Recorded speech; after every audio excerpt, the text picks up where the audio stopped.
Hey graduates, it took me some time to come out and speak on this matter. One, because I had to give my attention, my all to my own son, whose graduation took place, and two, because I wanted, when I sat down, there was nothing else on my mind but this.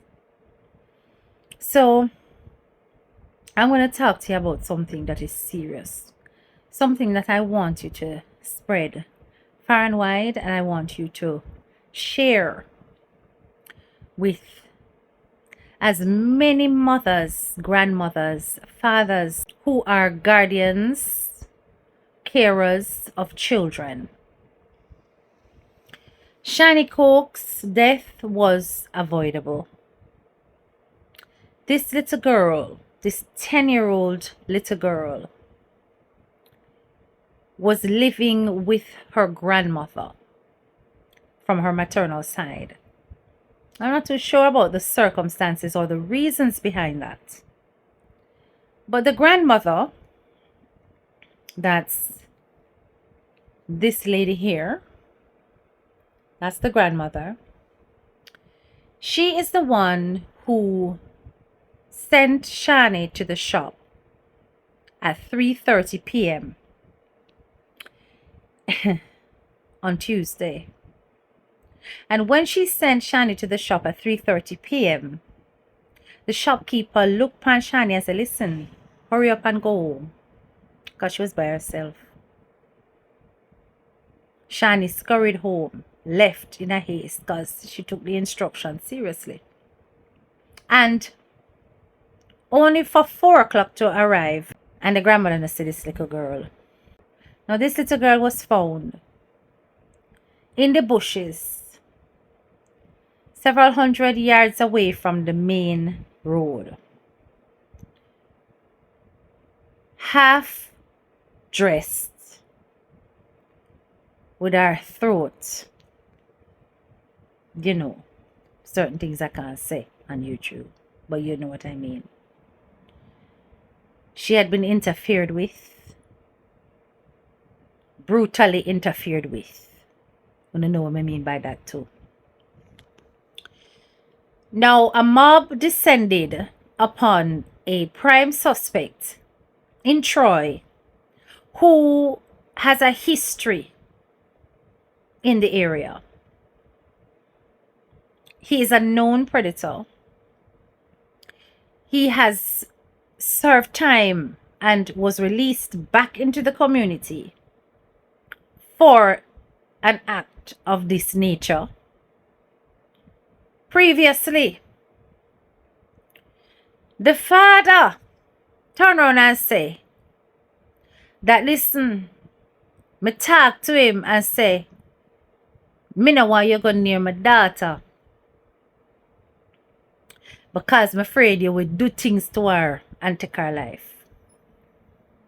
The same things them where this boy turned on and allegedly did, according to the mob. The young man looked at him and said, "No, me not go do it."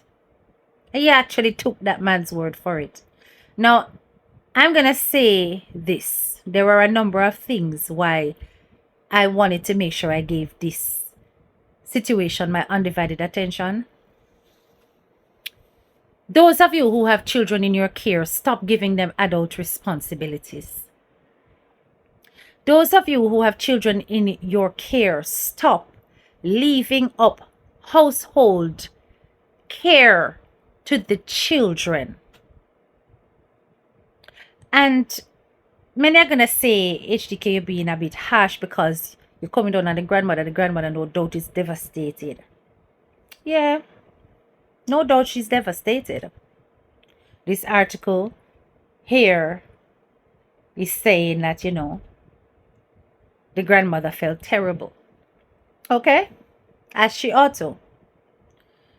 But I'm saying to parents, I'm saying to guardians of children, minors, stop sending them to shop. Stop sending them to go buy this, to go pay this, to go collect partner drug. Stop sending out your children to do adult responsibilities. They are children. Okay? Now, a lot of us send our kids to the shop. Even right as in a big foreign, we will send our kids to the shop. And it's not so bad when the shop is in your eyesight, right? And you can see. You can see the child going to the shop. You can see where the child is heading. You can see when the child arrives. You can see when the child arrives. You can see when the child pick up the item and walking back towards you. You can see the child, right? That is a supervised visual of the child carrying out a duty that is normally given to an adult to do. But when you can't see when that child busts a corner, you can't see when that child gone down a lane or gone round a bend figure go shop. The child have to walk a certain amount of paces out of your visual. Anything can happen, and the terrain within which the child have to pass is such that them can get drawn away and hidden and nobody no see. Do not send your children to the shop. You understand? Especially when they are so young and so easily kidnapped or taken away and done away with. Now, I'm also going to say this. There's a lot of conversation about making sure that the government needs to make sure that the sex registry, the sex offenders registry, is accessible to the public. In whatever form, even if it means that you have to pay $1,000 or $2,000 or even $5,000 to get access, it needs to be public, right? And we're clamoring for that publicity. We're clamoring for that access because we have got monsters in our streets, beside our homes, interacting with our children, and we don't know. And it is important that whenever a predator, particularly one that has been arrested and re-released into society, that people within a certain circumference is alerted to know someone has arrived in your community who is considered a predator. Therefore, be vigilant. You understand? Because clearly the justice system is not rehabilitating these people properly. Because they're still coming out and they're still doing the things them. Because they're not fixed, they're not normal. Now, I'm not saying that this young man that the mob dealt with actually was the person who was the predator. And this is the sad part about jungle justice. Jungle justice will go for whoever they think is the likely suspect, as opposed to proving that this is the person who committed the crime. But because this person has a previous history of doing such, just all it took was for that fever to catch, that I must him do it. And so said, so done, and his life would be taken. Right now, they have arrested a man who they have placed as a suspect for the murder of the man who they claimed, who the mob took the life of, right? They claim that this man did the act when it came to Shani Coke. But have you ever considered that the person who did it could still very much be there? The person who did it could still very much be amongst them? And you never know if the person who point out say other one they do it, if other person that you should be looking at. This is where jungle justice can fail. But just to think of that tragic thought gives me almost belly pain. I am just hoping and praying that this person whose life they took was the right one, so that he will never be around to repeat the act to do any more harm. Now, when a family knows that they have got a predator amongst them, they have got in their access exactly what we have been clamoring for as long as forever, to give the public access so that they can know which monsters are living near them. They knew which monster was amongst them.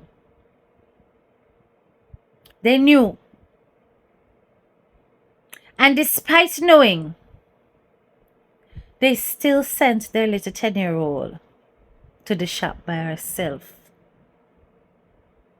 on a terrain where she could easily be taken and easily lost her life. That's a lack of caution. That is playing with children's lives.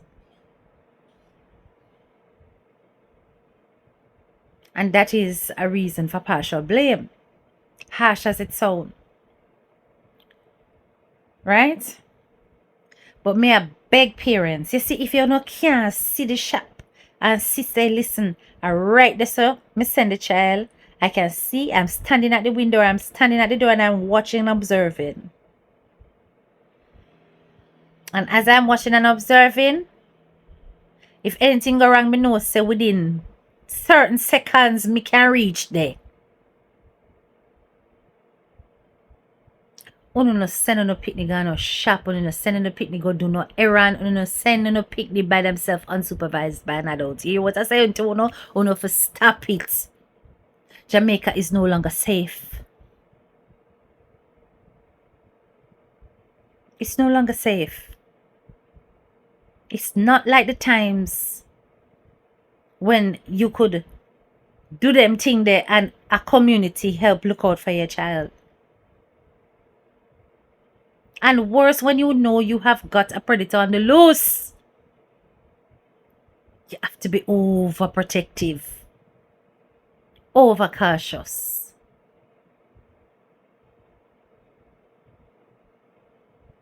Anyway, guys, it is a terrible tragedy. And I am truly hoping that the DNA forensics that they have done on Shani Coke can point to that predator whose life was taken. And that the police don't come say that after investigation and autopsy of the body, we can say that the man there not him do it. Because if that is the case, it's a double jeopardy where those in the mob who were responsible for doing what they did to that other man, they are going to go down for murder. Right? I hope it's the right one them catch. Parents, do not send your children on adult activities, adult responsibility. Don't do it. Go with your children. And you know what? It's going to have to get to the point now where even sending your children to school without supervision shouldn't be done. You know, like how you have taxi drivers taking children to school, and they take a group of children and they are trusted taxi drivers, blah, blah, blah. We're going to need foot soldiers to walk our children. to school and back. Adults in the community who are paid by the community to trod with the children, with groups of children, so that there is no child left behind walking by themselves. Because we know that some parents, they work and them not get no time off. Flexible working is not really a thing in Jamaica. If you got a 9 to 5, you got a 9 to 5, you have to stick to the 9 to 5. Very few bosses will say, we are release you at 4 so you can go collect your picnic and come back. We need to employ foot soldiers who are trusted, who will walk with groups of children. So that even if the foot soldier them hack up the group of children them dead, if you say, listen, we see when him touch that one there, or we see when him say something inappropriate or do something inappropriate. They need to be in high vis. Yes? Doing collection points from deso to deso. Because if you don't rely upon the police, we don't really have community officers walking the beat like once upon a time. And I have to take things into our own hands, but I have to do it in the right way. Start to outthink these nasty predators. And let me tell you something, they will never rehabilitate here.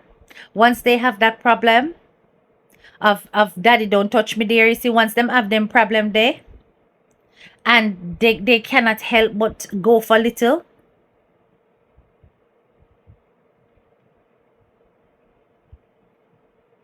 it is a permanent sickness. Anyway, if you've made it this far into the video, hit the like, share, and subscribe button, and don't forget to click that bell. This is your girl, Head Teacher K, and I'm out.